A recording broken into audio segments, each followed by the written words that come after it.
बाबा मुझे आपसे एक ज़रूरी बात करनी है। हादी लैपटॉप खोले काम करने में मसरूफ़ था जब शायान दरवाज़ा नॉक करता उसके कमरे में दाखिल हुआ। हाँ बेटा बोलो, क्या बात करनी है? और इतने परेशान क्यों लग रहे हो? आंखें भी कितनी सूजी हुई हैं। रोए हो क्या? रोए हो क्या? हादी शायान के हुलिये पर गौर करता बोला। बाबा मुझे मामा के बारे में आपसे बात करनी है और उम्मीद करता हूँ आप मुझे सच सच जवाब देंगे। अगर आप चाहते हैं कि मैं खुद को ख़त्म कर लूँ तो फिर आप टाल मटोल से काम ले सकते हैं। अगर आपको मेरी ज़िंदगी अजीज़ है तो मुझे मामा का माजी बताएं, वो हमें छोड़कर क्यों गई, वरना मैं इस अजियत के हाथों मजबूर होकर खुद को ख़त्म कर लूँगा। शायान की बात पर हाथी के चेहरे का रंग बदला था। शायान मैं तुम्हें बता चुका हूँ वो अच्छी औरत नहीं थी, उसके लड़कों के साथ ताल्लुकात थे। हाथी ने नज़रें चुराते हुए जवाब दिया। जिस जिस लड़के के साथ मेरी माँ के ताल्लुकात थे मुझे उनका पता दीजिए। मुझे बताइए मेरी माँ ने आपके साथ क्या किया जो आपने उन्हें छोड़ दिया, दोबारा मुझसे मिलने नहीं दिया कभी। शायान की सुर्ख आंखें उसकी अंदरूनी हालत की गुमाजी कर रही थी। उसके अंदर तोड़ फोड़ जारी थी। इमामा की आंखों के आंसू, इमामा का लहजा कुछ भी भूलने के काबिल नहीं था। छोड़ो, अब बात बहुत पुरानी हो चुकी है, इसका फ़ायदा नहीं। जब मैं तुम्हें बोल रहा हूँ तो फिर तुम्हें यकीन कर लेना चाहिए। मैं तुम्हें झूठ नहीं बोल रहा। मैंने उन लड़कों का एड्रेस मांगा है बाबा, मुझे उनके घर के एड्रेस चाहिए, बाकी की सच्चाई मैं खुद ही मालूम कर लूँगा। शायान हादी की बात काटते बोला। तुम हकीकत जानकर क्या करोगे शायान, जब सारी हकीकत मैं तुम्हें खुद आगाह कर चुका हूँ। उस दिन क्या हुआ था बाबा? किस बात पर आपने मेरी माँ को घर से निकाला? कौन सी वजह थी? शायान हादी की बातों को यकसर नज़रअंदाज की अपनी बात पे अड़ा हुआ था। मुझे तुम्हारी माँ की फोश वीडियोस मिली थी और भेजने वाली इब्तहाज की बीवी थी। उस दिन पार्टी में इब्तहाज और इमामा को करीब देखकर मुझे वो वीडियोस हकीकत लगी थी। मुझे इब्तहाज खान और ममा के घर का एड्रेस दें। शायान क्या करना चाहते हो तुम? इतने सालों बाद ये टॉपिक खोलकर तुम ये साबित नहीं कर सकते कि इमामा बेकसूर थी। हादी ने मशकूक नज़रों से शायान की तरफ देखा, जो अपनी आंखें मसलते हादी से सवालात कर रहा था। अगर वो कसूरवार हुई तो कम अज़ कम मुझे इस अजियत से छुटकारा मिल जाएगा, वरना मैं मर जाऊंगा बाबा। शायान बेचारगी से कहता सोफे से उठ खड़ा हुआ। वो कसूरवार ही है, इससे पहले भी उसका माजी कुछ इसी तरह का था। तुम उससे मिलोगे तो वो तुम्हें भी अपने जाल में फांस लेगी। बाबा मुझे इब्तहाज और ममा के घर का एड्रेस चाहिए। शायान अपनी बात पर कायम चीखते हुए बोला। हादी ने उसे एड्रेस बता दिया था। शायान अपने कमरे में आते सिगरेट सुलगाने लगा। कमरे में हर तरफ सिगरेट का धुआं था। कानों में इमामा और सारिम की आवाज़ गूंज रही थी। अपने तमाम काम पर से पुश डालता, इब्तहाज से मिलने का इंदिया देता। नींद की गोलियां निगलकर वो सोने के लिए लेट गया था। अहमर वसीम का बेटा है फरिया। उमाइमा जिसके साथ भागी है वो वसीम और इब्तहाज की साबका बीवी का बेटा है, तुम्हारा सौतेला बेटा। ज़ारून अपनी आंखें मसलता हुआ बोला। फरिया के कदमों तले से ज़मीन निकल गई। क्या? इब्तहाज की बीवी और वसीम? ये आप क्या कह रहे हैं भाई? मैं ठीक कह रहा हूँ फरी। इब्तहाज के तलाक देने के बाद उसकी बीवी ने वसीम से शादी कर ली थी और अहमर उसी का बेटा है। ज़ारून अपने बाल मुट्ठियों में जकड़ता कमरे में चला गया। इमामा आपी कैसी हैं आप अब? इमामा को होश में देखते सारिम उसका हाथ थामे पास रखी कुर्सी पर बैठा था। इमामा ने मुस्कुराते हुए इस बात में सर हिला दिया। सारिम, उमाइमा का निकाह हो गया? आज तुम्हें उसके निकाह के लिए भी तो जाना था। ज़ारून से माजरत कर लेते और इमामा आपी की ख़राब तबीयत का भी बता देते। सारिम की बीवी साइमा इमामा और सारिम को आपस में बातें करते देख उनके करीब आते बोली। हाँ निकाह तो था, लेकिन मैं इमामा आपी की तबीयत के बाइस पहुंच नहीं पाया। मैं अभी फ़ोन करता हूँ, सारिम कहते साथ अपनी जेब से मोबाइल निकाले कमरे से निकल गया और साइमा इमामा के पास बैठे हल्की फुल्की बातें करके उसका दिल बहलाने लगी। क्या हुआ सारिम, आप इतने परेशान क्यों लग रहे हैं? चंद मिनटों बाद सारिम कमरे में वापस आया तो उसके चेहरे पर परेशानी आया थी। इमामा आपी, आपके किरदार पर उठाई गई उंगली ज़ारून के मुंह पर तमाचा रसीद कर गई है। आज मैं पुरसकून हूँ आपी। मेरी बहन के किरदार पर लगाए गए इल्जामात अब ज़ारून खुद पर सहेगा। जैसे आपकी ज़ात को उसने बदकिरदार कहकर ठुकराया था ना, आज उसकी बेटी उसे लोगों के सामने बेगैरत साबित कर गई। सारिम इमामा के करीब आते उसका हाथ थामते बोला। कहना क्या चाहते हो सारिम? पहेलियां मत बुझवाएं, सीधी से बताएं क्या हुआ है। साइमा सारिम की बातों पर चौंकते हुए बोली। उमाइमा घर से भाग गई है और लड़का इब्तहाज खान की साबका बीवी और फरीहा का शोहर था। सारिम, ज़ारून को यहाँ बुलाओ, मैं उससे मिलना चाहती हूँ। इमामा कमज़ोर आवाज़ में बोली। वो आपकी तबीयत खराबी का सुनकर आ रहा है, बात कर लीजिएगा आप उससे। सारिम, मैं आखिरी बार शायान को देखना चाहती हूँ, उसे बुलाओ, लाओ मेरे पास, मैं मर जाऊंगी। मुझसे अपने बेटे की लाताल्लुकी देखी नहीं जाती। सारिम के हाथ में दबा इमामा का हाथ कपकपा रहा था। सारिम का दिल पिघलने लगा, लेकिन शायान के मुतवक्को रवैये का सोचते चुप सादे कमरे से निकल गया। इमामा सारिम की आंखों में नमी देख चुकी थी। अपना दिल पत्थर का किए चित लेटी छत को घूरने लगी। आधे घंटे बाद दरवाज़ा नॉक करते जारून को कमरे में दाखिल होते देख इमामा का हलक तक कड़वा हुआ था। कैसी हो इमामा?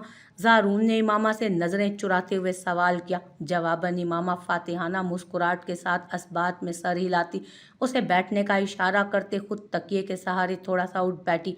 निकाह कैसा रहा बेटी का? इमामा के धीमे लहजे पर जारून का झुका सर मजीद झुक गया था। वो उमाइमा घर से भाग गई है। और जानते हो क्यों भागी है? जारून के मुंह से अल्फाज उचकते इमामा ने उसकी मुश्किल आसान की थी। जारून सवालिया नज़रों से उसे देखने लगा। चलो मैं ही बता देती हूँ कि क्यों भागी थी। क्योंकि तुम भूल गए थे कि तुमने मुझे बेगैरत और बदकिरदार समझकर ठुकरा दिया था। और तुम तो ये भी भूल गए थे कि किसी के किरदार पर उठाई गई उंगली अपनी जानिब होती है। सो देख लो, मैंने कुछ नहीं किया। मेरे खुदा ने तुमसे बदला ले लिया। पता है बात क्या है? हम समझते हैं कि किसी पर नाहक उंगली उठाकर उसे बदकिरदार साबित करके खुद बहुत अच्छे बन जाएंगे, सुकून से रह लेंगे। लेकिन ये दुनिया जो है ना, मकाफाते अमल है। तुम जो बोगे वो तुम्हारी औलाद को काटना पड़ेगा। उसकी पैदावार तुम जैसे पानी से करोगे ना, वैसा ही फल तुम्हें देगी वो। किसी की ज़ात पर उठाई गई उंगली अपने ही मुंह पे तमाचा लगाती है। और देखो, तुम्हें मेरी बद्दुआ नहीं लगी, मेरे सब्र की आह लग गई। मेरी खामोशी सबको बर्बाद कर गई। जिसने मुझे सरेआम चीख चीख के बदनाम किया था, मेरे सब्र का आसेब तुम लोगों पर हमेशा रहा है। लोग नहीं देखते, मेरा खुदा देखता है। मैंने कहा था ना कि खुदा की लाठी बेआवाज़ है। जब पड़ती है तो बहुत ज़ोर से पड़ती है, मुंह के बल गिरा देती है। आंखों में बस धूल मिट्टी रह जाती है, कुछ दिखाई नहीं देता। हाँ, सुनाई देती है किसी की बहुत खामोश सी खामोशी। चुप, सब्र और बंद लबों से निकली आह। मुझे बर्बाद करके तुम लोगों ने अपनी आखिरत तो बिगाड़ ही ली, और देखो तुम्हारी ज़िंदगी में भी तुम्हें उसकी सज़ा मिल रही है। मेरे किरदार पर उठाई उंगली पूरे हाथ का तमाचा बनकर तुम्हारे मुंह पर रसीद हुई है। इमामा बोलते बोलते चुप हो चुकी थी, हाँफने लगी थी। इमामा की बात मुकम्मल होते जारून नज़रें चुराए कमरे से निकल गया था। सारिम जल्दी से इमामा की तरफ भागा जो बमुश्किल सांस ले रही थी। सारिम, मैं जा रही हूँ हमेशा के लिए। शायान मिले तो बोलना मेरी कब्र पर बेटा बनकर आ जाए। मैं उससे मिलने की तड़प लिए मर रही हूँ। उसे कहना मट्टी के ढेर के नीचे उससे मिलने की हसरत लिए सो रही है उसकी माँ। एक बार बेटा बन के मुझे मिलने आ जाए, उसकी माँ की रूह को तस्कीन मिल जाएगी। इमामा टूटे फूटे अल्फाज के साथ बोली। सारिम डॉक्टर को आवाज़ें देता इमामा को संभालने लगा जो उसके बाजुओं में तड़प रही थी। देखते ही देखते इमामा का वजूद सारिम के बाजुओं में बेजान चीज़ की तरह झूलने लगा। सारिम इमामा के बेजान वजूद को खुद में सख्ती से भींचे रोने लगा। चंद घंटों बाद इमामा का जस्दे खाकी घर ले जाया जा चुका था। हर तरफ सफ़े मातम बिछ गई थी। जी, किससे मिलना है आपको? शायान इब्तहाज के घर के सामने खड़ा उसके घर का जायज़ा ले रहा था जब चौकीदार करीब आते बोला, इब्तहाज खान से मिलना है, इत्तला दीजिए उन्हें। शायान की नज़र खुले गेट से नज़र आती माया पर पड़ी। उसको देखकर उसके चेहरे का रंग बदला था। माया उसकी साथी डॉक्टर थी। जिस अस्पताल में शायान की ड्यूटी थी आजकल माया भी उसी अस्पताल में थी। शायान का दिमाग माया को देखकर तेज़ी से काम करने लगा। इब्तहाज साहब तो घर पर नहीं है जी, एक माह के लिए मुल्क से बाहर गए हैं। चौकीदार की इत्तला पर शायान इस बात में सर हिलाए, एक नज़र माया पर डालता अपनी कार में आ बैठा। गाड़ी का रुख अब सारिम के घर की तरफ था। सारिम के घर के बाहर पहुंचते लोगों का हजूम देखकर उसका दिल मुट्ठी में आ गया। इमामा का ख्याल आते ज़िंदगी में पहली बार शायान को डर लगा था। अपनी तमाम मनफी सोचों को झटकते गाड़ी से निकलता वो घर में दाखिल होने लगा। सारिम की नज़र जैसे ही शायान पर पड़ी तेज़ी से उसकी तरफ बढ़ा। क्यों आए हो यहाँ शायान? खुदा के लिए अब कोई तमाशा मत करना। मर गई है मेरी बहन, अब उसकी रूह की धज्जियाँ मत उड़ाना। तुम्हें मिलने की ख्वाहिश मेरी बहन को मार गई। کاش ایک بار تم امامہ سے مل لیتے، ایک بار تم امامہ کا یقین کرتے۔ کسی کی دکھائی ہوئی حقیقت پر یقین کرنے سے بہتر تھا کہ تم خود حقیقت کو جاننے کی کوشش کرتے، تو آج تمہیں آنے میں دیر نہ ہوتی۔ سارم ہاتھ جوڑے شایان کے سامنے کھڑا تھا۔ شایان تیزی سے سارم کے ہاتھ کھولتا اسے لپٹ گیا۔ ماموں جان، میں تماشا کرنے نہیں، حقیقت جاننے آیا تھا، لیکن میری ماں مجھے چھوڑ گئی، میں نے پلٹنے میں بہت دیر کر دی۔ شایان کے منہ سے اپنے لیے ماموں جان کا لفظ سن کر سارم خوش ہوا، لیکن امامہ کے خیال کے تحت دل لہو لہو ہونے لگا تھا۔ تم نے بہت دیر کر دی شایان، آخری بار اپنی ماں کو دیکھ لو، حقیقت کیا ہے تمہیں خود پتہ چل جائے گی اب۔ سارم شایان کا بازو پکڑے امامہ کے مردہ وجود کے پاس لے آیا۔ شایان ساکت نظروں سے اس امامہ کی بند آنکھیں دیکھنے لگا، بند ہونٹ اسے تکلیف دے رہے تھے اس کے۔ شایان کا بس نہیں چل رہا تھا کہ امامہ کو جھنجھوڑ کر اٹھا دیتا۔ جب مجھے آپ کی ضرورت تھی آپ نے مجھے چھوڑ دیا مما، مجھے معاف کر دیں۔ میرے جتنا بد نصیب بیٹا بھی کوئی ہو سکتا ہے، جو ماں کے ہوتے ہوئے ماں کی ممتا کو ترستا رہا، اپنی ہی ماں کو برا بھلا کہتا رہا۔ شایان بچوں کی طرح بلک بلک کر رونے لگا۔ تمام خواتین شایان کو امامہ سے لپٹے روتا دیکھتی رہیں۔ ایک خاتون نے آگے بڑھ کر اس کے سر پر شفقت سے ہاتھ رکھا، امامہ سے جدا کرنے لگی اسے، لیکن شایان اسے جھٹکتا امامہ سے لپٹ کر روتا رہا، کسی بچے کی طرح امامہ کے سینے پر سر رکھے اپنے آنسو بہاتا رہا۔ ایک کڑیل نوجوان کو روتا دیکھتے لوگ بھی رونے لگے تھے۔ شام کے وقت امامہ کی تدفین کر دی گئی۔ شایان تمام وقت امامہ کے پاس بیٹھا رہا تھا۔ امامہ کا جسد خاکی مٹی کے سپرد کرنے کے بعد شایان وہاں بیٹھا رہا۔ سارم اسے زبردستی اپنے ساتھ گھر لایا۔ بیٹا کیا ہوا تھا تمہاری ماں کو؟ شایان صحن میں بچھی دری پر بیٹھا سوگ منا رہا تھا کہ ایک بوڑھی خاتون اس کے آگے آتی رسمن بولی، مر گئی ہے میری ماں، نظر نہیں آتا آپ کو؟ مار دیا ہے اس کے بیٹے نے اسے۔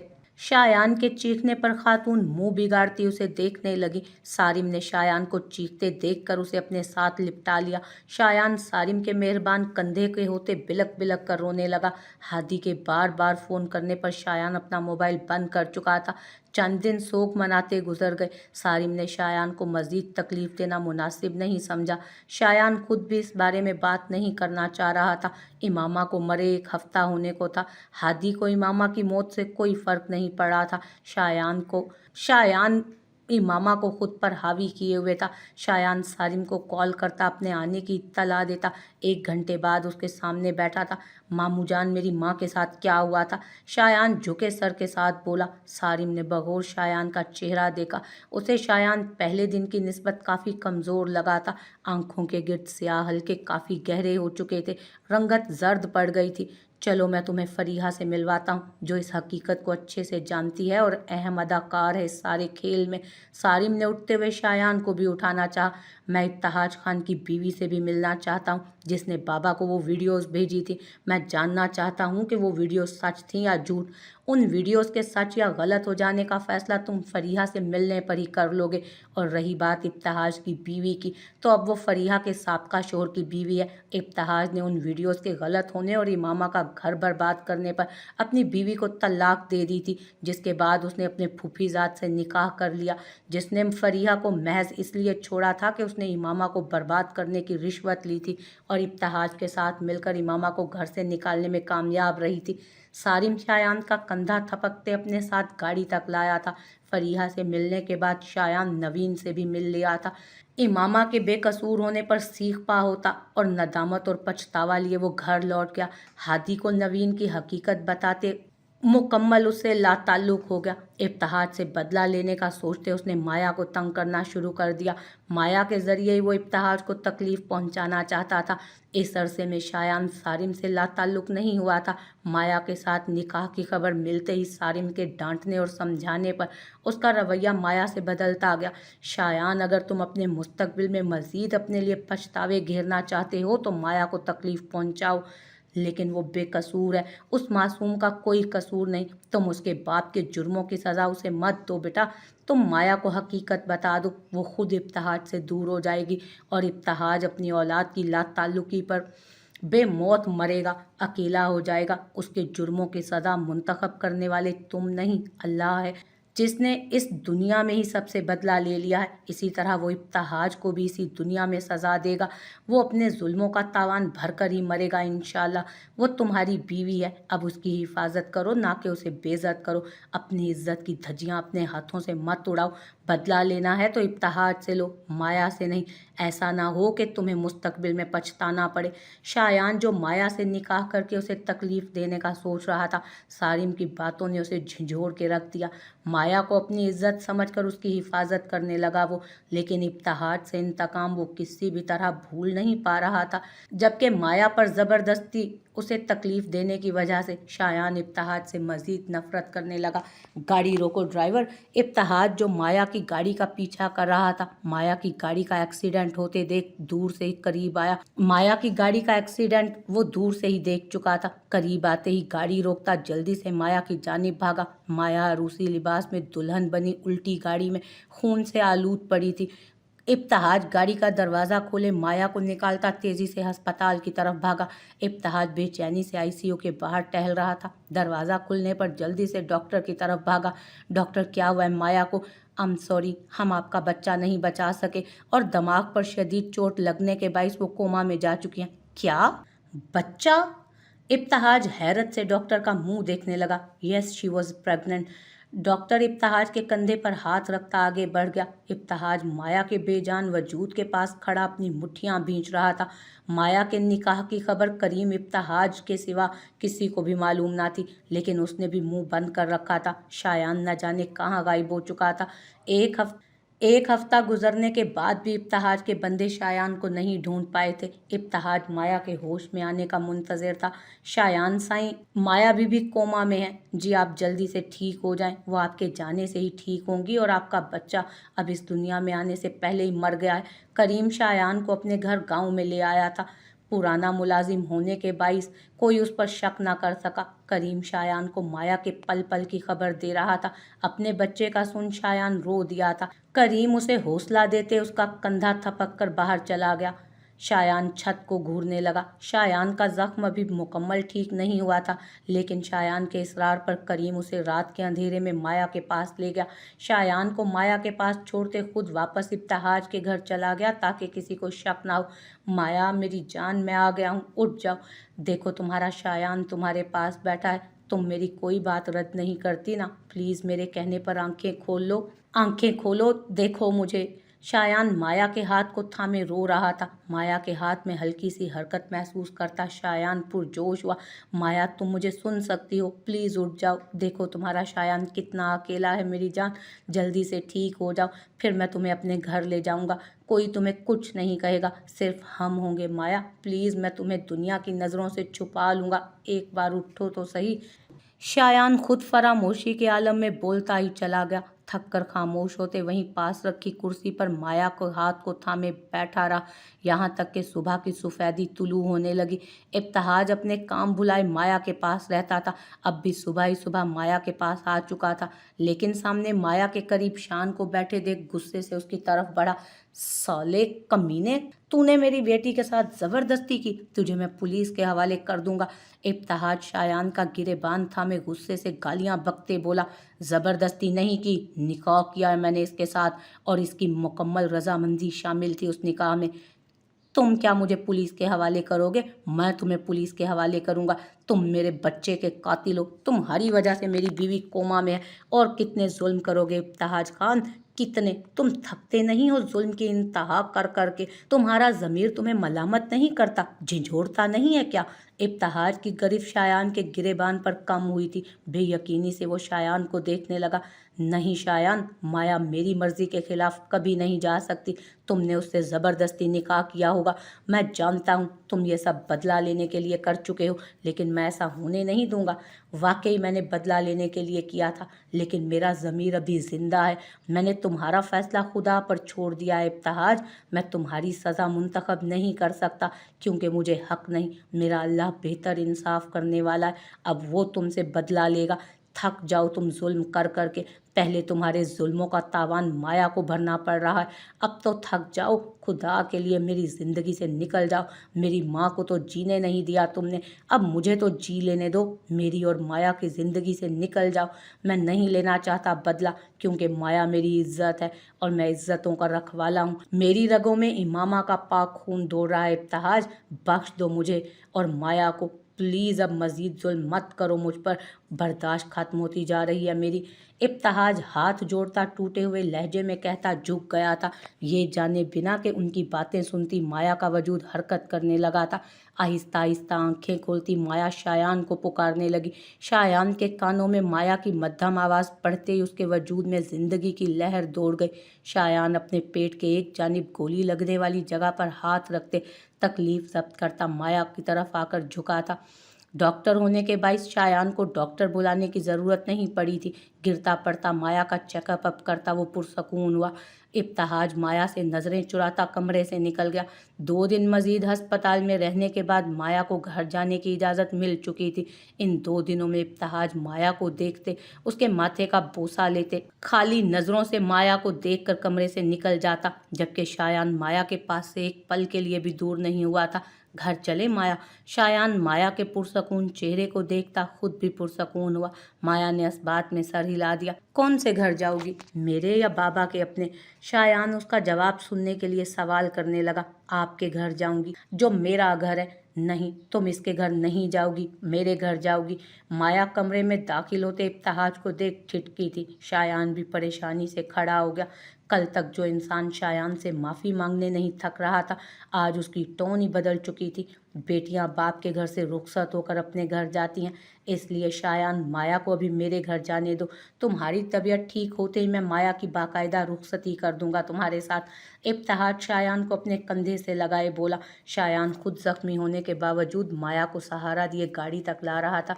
जब गोली चलने की आवाज़ पर अपने कदमों पर गिरते इब्तिहाज को देखा, मामला समझ आने पर शायान ने माया के सामने देखा, जहां स्याह फाम इब्तिहाज की गोली से जख्मी होकर ज़मीन पर गिर चुका था, जबकि स्याह फाम की पिस्तौल से निकली गोली शायान को निशाना बनाने की बजाय इब्तिहाज के सामने आ जाने पर उसे निशाना बना गई थी।